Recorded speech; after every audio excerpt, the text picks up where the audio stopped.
Dan ya di sini ya teman-teman, dunia software itu akhirnya bertemu sesuatu yang jauh lebih kejam gitu loh daripada sekedar sintaks, yaitu apa? Yaitu fisika gitu ya teman-teman ya. Nah di Linux gitu ya, salah satu mekanisme itu kan melibatkan ya hardware interrupt sama NAPI gitu ya teman-teman. Jadi gini teman-teman, dari situ kan tentunya muncul trade off gitu loh. Kalau misalkan kita interrupt terlalu sering gitu ya CPU itu kan akan bekerja lebih keras gitu ya. Tapi kalau misalkan interrupt itu kita ya kurangin gitu kan lewat ya interrupt moderation, ya CPU-nya jadi lebih ringan gitu kan. Tapi ya namanya package ya tentunya tuh bisa nunggu lebih lama gitu loh. Misalnya gini ya, production itu lagi mengalami latency tinggi itu misalnya. Nah namanya AI itu kan bisa mengatakan oh mungkin database gitu kan, oh mungkin packet loss, oh mungkin TCP transmissionnya gitu kan, mungkin ada QNIC-nya gitu kan, mungkin interrupt gitu kan, ya mungkin juga routing gitu ya. Semua itu tentunya terdengar masuk akal gitu loh. Masalahnya di mana? Masalahnya itu kan yang mana nih yang benar gitu ya. Oke, jumpa lagi dengan saya Bagian Magang, saya Ambelan Kim Diksyat, to learn lagi newbie intern. Oke, jadi di video kali ini kita masih di salah satu series dari channel saya, itu adalah Realitas Teknologi. Dan di episode kali ini, saya pengen ngajakin teman-teman buat ngobrolin lagi tentang ya masa depan karir kita sebagai seorang software engineer. Dan ya tepatnya kali ini tuh saya bakal ngajakin teman-teman buat ngobrolin masalah networking. Jadi gini teman-teman, kalau misalnya kita belajar networking gitu ya, karena merasa ya wilayah itu tuh masih aman dari AI gitu kan, belum tersentuh sama AI gitu kan. Nah di sini saya punya kabar buruk buat kita semua, itu adalah ya AI itu sekarang udah mulai dipakai gitu loh untuk mencari root cause gitu kan, terus juga ya membaca telemetri, sampai akhirnya tuh ya membantu memperbaiki gangguan jaringan ya teman-teman ya. Jadi gampangnya itu jangan cari tempat untuk bersembunyi dari AI gitu loh.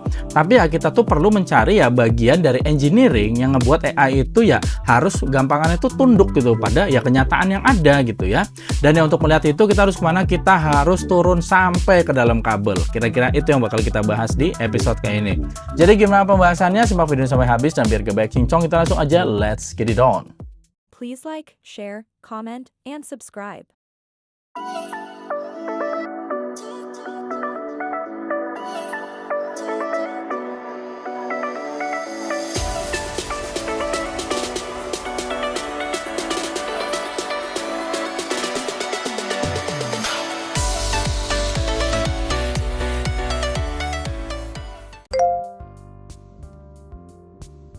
Oke, yang pertama gini teman-teman, kita bakal ngomongin mulai dari Cisco. Jadi gini, Cisco itu kan sekarang udah ya ngebawa agentic AI gitu ya teman-teman ya ke dalam network operation.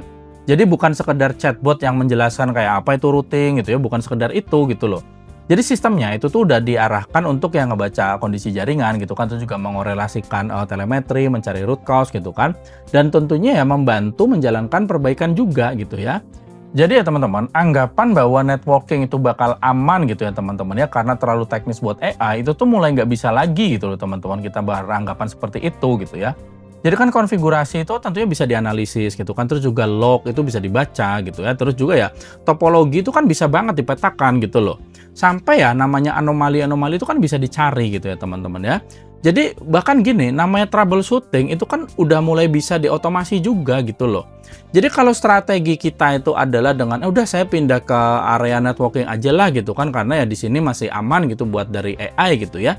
Ya kita sudah salah apa ya gambar itu, salah membaca arah lah, salah membaca arah perkembangan teknologi ini gitu loh ya. Jadi teman-teman, dengan kasus ini kita kan bisa melihat namanya AI itu sudah tidak berhenti di application layer lagi aja gitu loh. Dia tuh ya udah mulai turun ke bawah stack juga gitu ya teman-teman ya. Jadi kalau kita tuh sekarang ya mempertahankan karir gitu ya teman-teman dengan cara ya mencari bidang yang belum bisa dimasuki AI, ya kita tuh kan tidak sedang membangun keahlian namanya, tapi ya kita cuma memilih tempat berikutnya buat nanti kita dikejar lagi. Jadi yang jadi masalah itu gini teman-teman, bukan mencari pekerjaan yang AI nggak bisa lakukan gitu ya teman-teman ya, tapi adalah kita tuh perlu mencari jenis keputusan apa nih yang itu tuh nggak boleh dipercayakan kepada AI sepenuhnya ya tanpa bukti gitu ya teman-teman. Oke, selanjutnya gini teman-teman. Sekarang kita lihat apa sih yang terjadi sebenarnya ketika satu service itu tuh mengirim request ke service yang lain gitu ya. Kode kita itu kan sebenarnya cuma permukaannya aja gitu loh. Namanya package itu kan turun ke kernel gitu kan, baru nanti diproses lewat ya network stack gitu kan, baru nanti ya masuk ke NIC gitu kan, terus berubah jadi sinyal gitu ya, baru nanti dia tuh ya berjalan gitu kan melalui kabel, switch, router gitu kan, baru nanti dia masuk lagi itu kemana ya, ke mesin yang jadi tujuannya. Nah, di sini saya punya diagram ilustrasi ya teman-teman ya, supaya teman-teman bisa lebih mudah memahami apa yang saya katakan.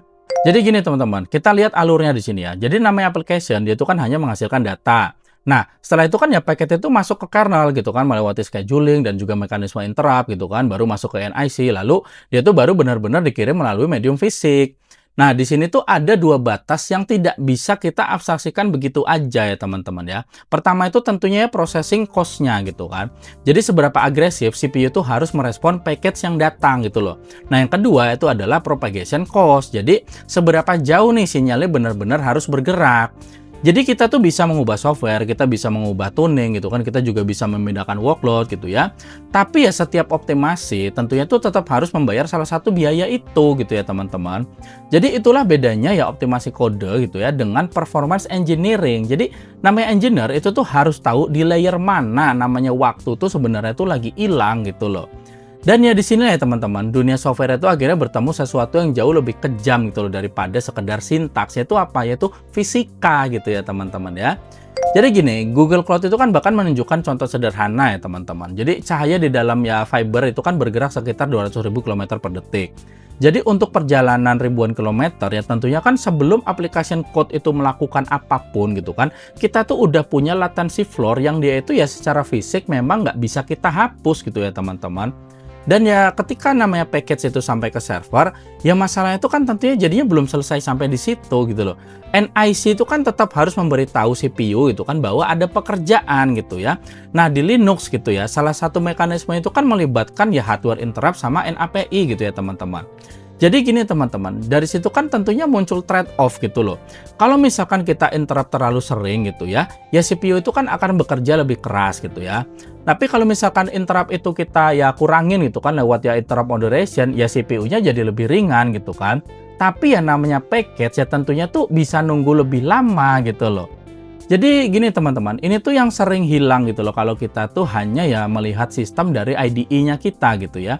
Karena gini, nggak ada namanya konfigurasi kayak misalnya tuh bikin network cepat itu true misalnya seperti itu. Nggak ada konfigurasi seperti itu gitu kan. Yang ada ya CPU, queue gitu kan, interrupt gitu kan, hardware, terus juga ya jarak gitu kan. Dan ya semuanya itu ya akhirnya tuh saling menukar biaya gitu ya teman-teman ya. Jadi ya teman-teman, ya ini menurut keyakinan saya, tapi mungkin ini cukup keras ya teman-teman ya. Jadi kalau misalkan seseorang itu membahas low latency gitu kan, tapi seluruh analisanya itu ya berhenti di source code aja, ya menurut saya itu ya dia belum membedah sistem gitu loh. Dia tuh ya cuma mengoptimalkan bagian yang masih terlihat gitu ya dari laptopnya aja gitu ya.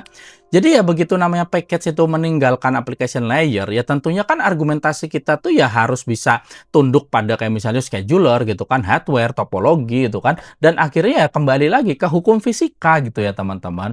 Dan yang namanya fisika itu kan nggak peduli gitu loh seberapa meyakinkan jawaban dari ya AI gitu ya teman-teman ya. Oke, selanjutnya gini teman-teman. Tentunya di sini kita tidak boleh ya mengambil kesimpulan dengan salah juga ya teman-teman ya. Bukan berarti kita tuh tinggal menghafal 7 layer OSI gitu kan terus karir kita aman, ya nggak gitu juga gitu kan. AI itu ya bisa menghafalkan OSI lebih baik daripada kita gitu kan. Nah, yang jauh lebih bernilai itu apa? Ya yang jauh lebih bernilai itu adalah kemampuan kita tuh untuk turun gitu loh dari simptom gitu kan ya menjadi ya measurement gitu ya teman-teman. Misalnya gini ya, production itu lagi mengalami latensi tinggi itu misalnya. Nah, namanya AI itu kan bisa mengatakan, oh mungkin database gitu kan, oh mungkin packet loss, oh mungkin TCP transmission-nya gitu kan, mungkin ada QNIC-nya gitu kan, mungkin interrupt gitu kan, ya mungkin juga routing gitu ya. Semuanya itu tentunya terdengar masuk akal gitu loh. Masalahnya di mana? Masalahnya itu kan yang mana nih yang benar gitu ya. Nah, dari Cisco sendiri ya teman-teman, dia tuh ya ketika ngebangun AI itu untuk network troubleshooting, ya tetap membutuhkan data gitu loh dari CLI gitu kan, terus juga API, telemetri gitu kan, log, sampai akhirnya ya package capture gitu kan untuk ya memverifikasi ya dugaan sistem gitu loh. Karena gini teman-teman, ya production system itu kan mempunyai sesuatu yang tidak apa ya gampangnya tidak dimiliki jawaban generatif gitu ya teman-teman ya. Yaitu ya state apa nih yang lagi benar-benar terjadi gitu ya teman-teman. Jadi kalau misalkan aplikasi timeout gitu ya teman-temannya di level production misalnya, Ya namanya engineer yang kuat, dia itu kan tidak berhenti pada, oh ini tuh dari AI itu bilang service ini tuh lambat karena gini gitu ya teman-teman ya. Yang dia lakukan tuh tentunya bukan itu. Yang dia lakukan tentunya akhirnya ya membuka metrik gitu kan, terus juga melihat packet, melihat retransmissionnya gitu kan, terus juga melihat interruptnya apa gitu kan, melihat topologinya gitu ya. Sampai akhirnya itu ya hipotesis bertemu dengan bukti gitu ya teman-teman. Jadi dari situ kan tentunya baru tuh namanya root cause itu ya bisa dilihat gitu ya teman-teman ya. Nah, di sini saya punya ilustrasi diagram lagi, nanti teman-teman bisa lihat. Jadi gini teman-teman, di diagram ini tentunya teman-teman bisa lihat gitu ya, dari satu simptom gitu kan, ya AI itu bisa menghasilkan 10 penjelasan tentunya itu kan. Itu tuh bagian yang murah gitu loh. Bagian yang mahalnya itu ada setelah itu gitu kan. Jadi setiap hipotesis itu kan harus dibenturkan ke kondisi sistem yang nyata lah, mudahnya seperti itu. Jadi ya misalnya itu mulai dari metrik gitu kan, packet capture, NIC gitu kan, interrupt itu tadi, sampai ya ke topologi yang tadi saya udah singgung ya teman-teman ya. Kalau misalkan data itu tidak mendukung ya tentunya hipotesisnya itu harus dibuang gitu loh. Jadi ya teman-teman, nilai seorang software engineer itu tuh bukan sekedar menghasilkan jawaban gitu loh. Nilainya tuh di mana? Ya nilai itu ya adalah mengetahui gitu loh, bukti mana gitu kan, atau bukti apa gitu ya, yang dia itu bisa ya ngebuang gitu kan jawaban-jawaban yang salah gitu ya teman-teman ya. Jadi ya inilah sebabnya saya itu nggak percaya kalimat kayak misalnya belajar networking itu supaya aman dari AI. Nggak semudah itu juga gitu. Itu tuh terlalu dangkal ya teman-teman ya, menurut keyakinan saya gitu kan. Jadi ya sekarang kan ya kita udah bisa lihat AI itu juga udah bisa masuk ke networking gitu ya teman-teman. Jadi namanya technical mode yaitu tuh bukan berada pada pengetahuan yang namanya AI itu nggak punya gitu ya teman-teman ya. Jadi namanya technical mode yaitu tuh ada pada kemampuan kita untuk memaksa jawaban itu untuk membuktikan dirinya itu terhadap dunia nyata. Jadi ya teman-teman, jangan belajar OSI hanya karena merasa AI itu nggak masuk ke networking gitu ya teman-teman ya. Bukan seperti itu tentunya. Karena ya sekali lagi AI itu juga udah masuk ke dunia networking gitu ya. Yang harus kita pelajari itu apa? Yang harus kita pelajari itu adalah bagaimana membuktikan ketika jawabannya itu salah gitu loh. Ya misalkan application timeout gitu kan, ya AI itu kan bisa bilang database gitu kan, bisa bilang packet loss, bisa bilang ya TCP retransmission gitu kan, NIC, interrupt gitu ya, routingnya gitu kan, ya semua tuh bisa terdengar dengan sangat pintar gitu loh, terdengar dengan sangat meyakinkan gitu ya teman-teman ya.